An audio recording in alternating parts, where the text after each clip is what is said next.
So the Universal Survival Arc in Dragon Ball Super is just over the horizon. So today I'm going to go over the Universe 7 fighters and rank them basically from strongest to weakest. This recording is as of episode 76 of Dragon Ball Super basically.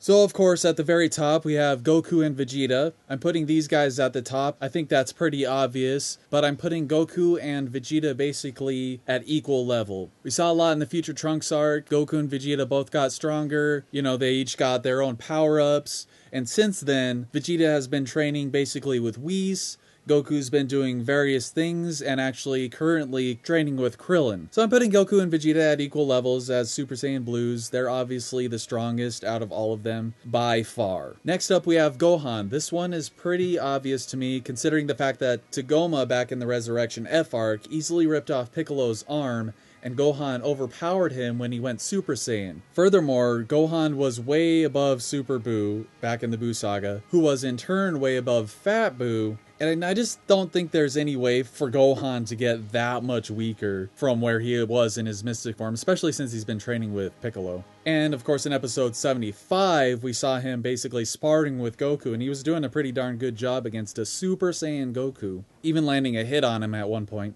And we've seen Goku at his base, at least at Buhan level, and that was much earlier on in the series. Okay, for the next one, I'm going out on a limb here and put Piccolo next. Yes, that means he would be stronger than Majin Buu. Reasons for this is that Piccolo is always training, making himself stronger.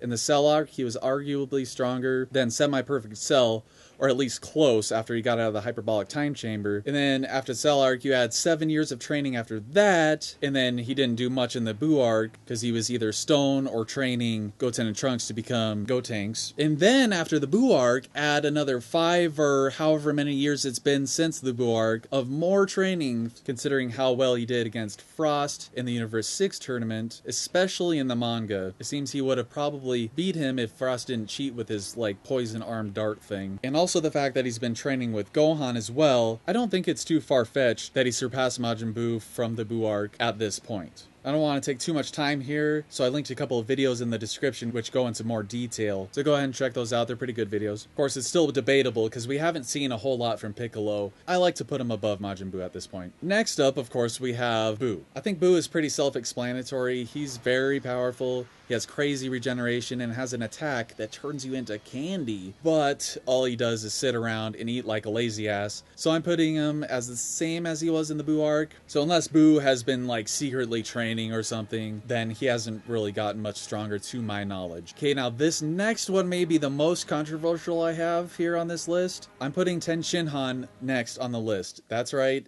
above the androids. So like I said, this one may be fairly controversial, but I'm going with TIEN due to the fact that he always is training, he's always improving his techniques, which we saw with the Neo Tri-Beam against Perfect Cell when he was actually holding back Perfect Cell.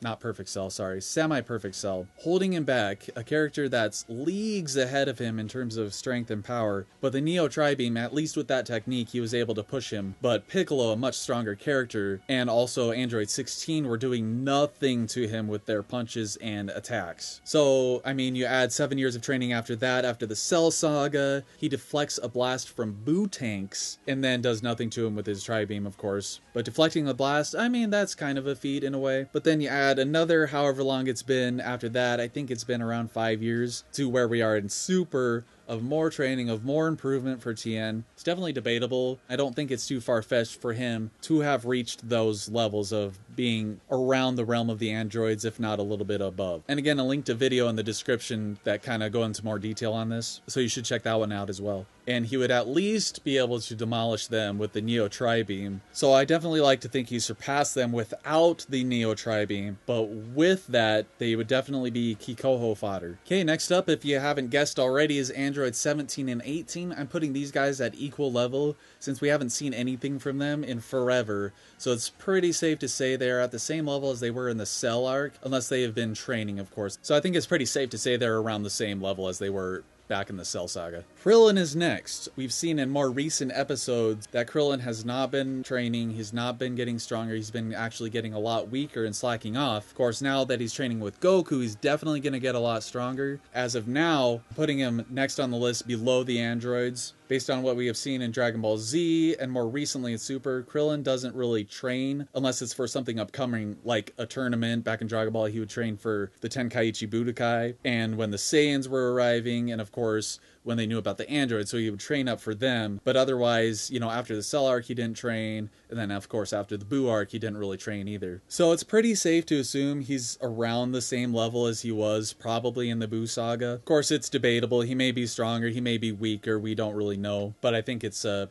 pretty safe bet. Now, of course, at the lowest level of this list, we have Master Roshi. This is the most interesting choice we have here for a lot of people, considering the fact that we haven't seen Roshi fight since Dragon Ball, besides the Resurrection F arc, at least what I can remember. All he has on his side really is experience, and who knows, maybe he's been training up or working on a massive powerful technique or something, you know. I mean, he did fight a bunch of Frieza soldiers, so there's that, so maybe he has been getting stronger over the years and he's up to like 10 times a Freezer soldier or something like that. I just said Freezer, I meant Frieza.